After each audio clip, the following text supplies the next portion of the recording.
सुमित्रा के दोनों बेटों की शादी एक ही दिन हुई।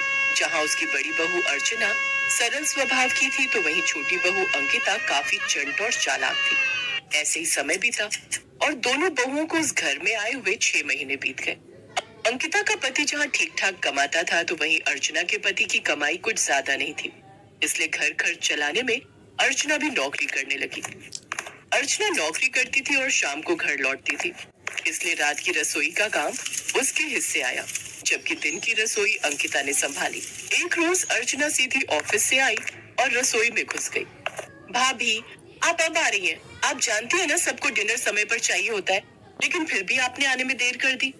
वो अंकिता आज ऑफिस में काम ज्यादा था, इसलिए आने में देर हो गई। अंकिता बहू, बड़ी बहू अभी आई है, उसे 2 मिनट सांस तो लेने दे, पानी तो पीने दे।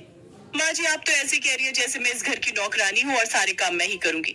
ये भी तो इस घर की बहू है, तो इनका भी तो फर्ज बनता है ना घर के काम करने का। अच्छा भाभी, अब आप पहले बर्तन धो लीजिए, फिर रात का खाना बना लीजिए। वो क्या है ना, घर में कई सारे काम होते हैं, इसलिए मुझे बर्तन धोने का टाइम ही नहीं लगा। ठीक है, मैं कर लूंगी। थकी हारी अर्चना घर के काम काज में लग जाती है। अंकिता बहुत चालाक थी। वो दिन की रसोई तो बनाती, लेकिन ज्यादातर बर्तनों का ढेर अपनी जेठानी के लिए रख देती। दोनों देवरानी जेठानी में काम बटा हुआ था। अर्चना के हिस्से में रात का काम था, इसलिए वो रात को घर आकर पहले दिन के बर्तन धोती, जिसके बाद रात के लिए सबका खाना तैयार करती, फिर बर्तन धोती, तब जाकर कहीं सोने जा पाती। लेकिन इन सब कामों में उसे रात के 12 बज जाते। फिर अगली सुबह नाश्ता बनाकर ऑफिस के लिए तैयार होकर निकल जाती। उसकी सास को अपनी बड़ी बहू पर तरस तो आता था, लेकिन वो चाहकर भी कुछ नहीं कर सकती थी, क्योंकि उसकी खुद तबीयत ठीक नहीं रहती थी। लेकिन इन सब कामों में अर्चना को ऑफिस के लिए देर हो जाती थी और उसे अपने मालिक से डांट खानी पड़ जाती थी। क्या बात है अर्चना, आज तुम फिर लेट हो गई।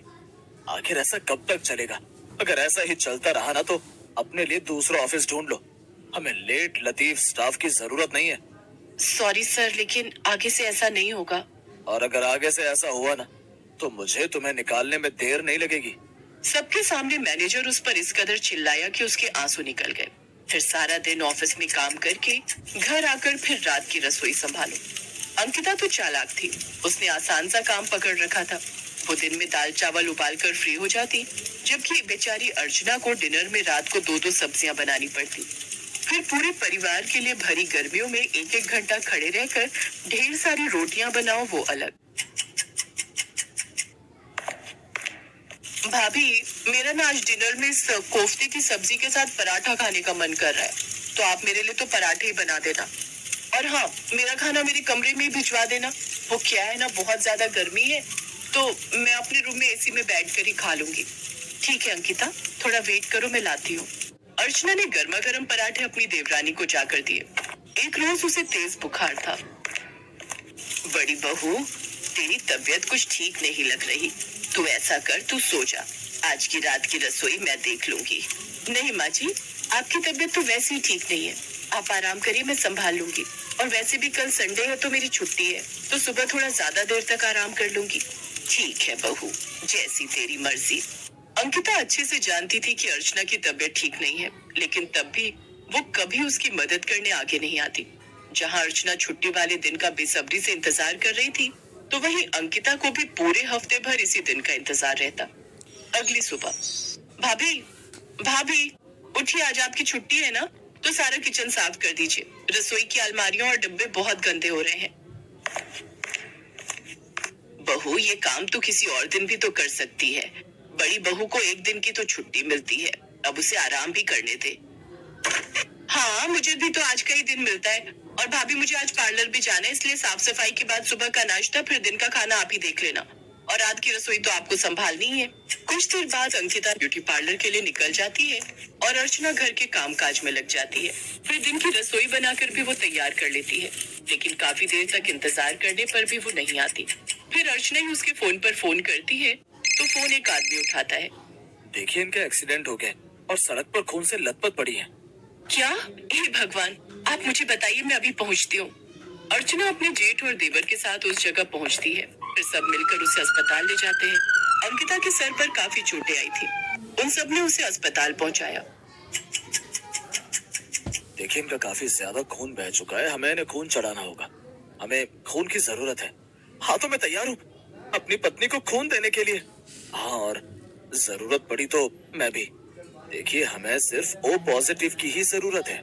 हाँ तो मेरा है ना वो पॉजिटिव। आप मेरे शरीर से खून की एक एक बूंद ले लीजिए डॉक्टर साहब, लेकिन मेरी देवरानी को कुछ नहीं होना चाहिए। उन्हें ठीक कर दीजिए। फिर अर्चना अपना खून देती है। डॉक्टर अंकिता का इलाज शुरू करते हैं। लगभग 6 घंटे तक उसका ऑपरेशन चलता है। फिर अगले दिन जाकर उसको होश आता है। जब उसकी आंख खुलती है तो अर्चना उसके पास ही बैठी थी। तभी उसके मोबाइल पर उसकी कंपनी के मैनेजर का फोन आ जाता है, जो अर्चना पर खूब गुस्सा करता है। अर्चना, ये क्या है? तुम आज भी ऑफिस नहीं आई? मेरी देवरानी की तबीयत खराब है सर, और जब तक वो पूरी तरह ठीक नहीं हो जाती मैं ऑफिस नहीं आऊंगी। आप चाहे तो मेरी जगह किसी और को काम पर रख सकते हैं। मैं कहीं और नौकरी ढूंढ लूंगी। अंकिता सब कुछ सुन रही थी। जिस जेठानी पर उसने इतने अत्याचार किए, आज वही जेठानी उसके लिए अपनी जरूरत की नौकरी तक छोड़ रही थी। अंकिता को अपने किए पर बहुत पछतावा हो रहा था। वो अर्चना से माफी मांगती है। अर्चना भी उसे माफ कर देती है। कुछ ही दिनों बाद अंकिता घर लौट आती है, जहां अर्चना उसकी खूब देखभाल करती है और उसका ख्याल रखती है। 1 महीने में वो पूरी तरह ठीक हो गई। फिर अंकिता ने अपनी एक पहचान वाले से कहकर अर्चना की अच्छी कंपनी में नौकरी लगवा दी, जहां उसे हफ्ते में 2 दिन छुट्टी भी मिलती, साथ ही पैसे भी अच्छे मिलते। अब अंकिता अर्चना की पूरी तरह मदद करती और दिन के बर्तन भी खुद ही धोती। साथ ही रात की रसोई में भी जेठानी का पूरा हाथ बटाती। अब दोनों देवरानी जेठानी एक साथ खुशी खुशी रहती।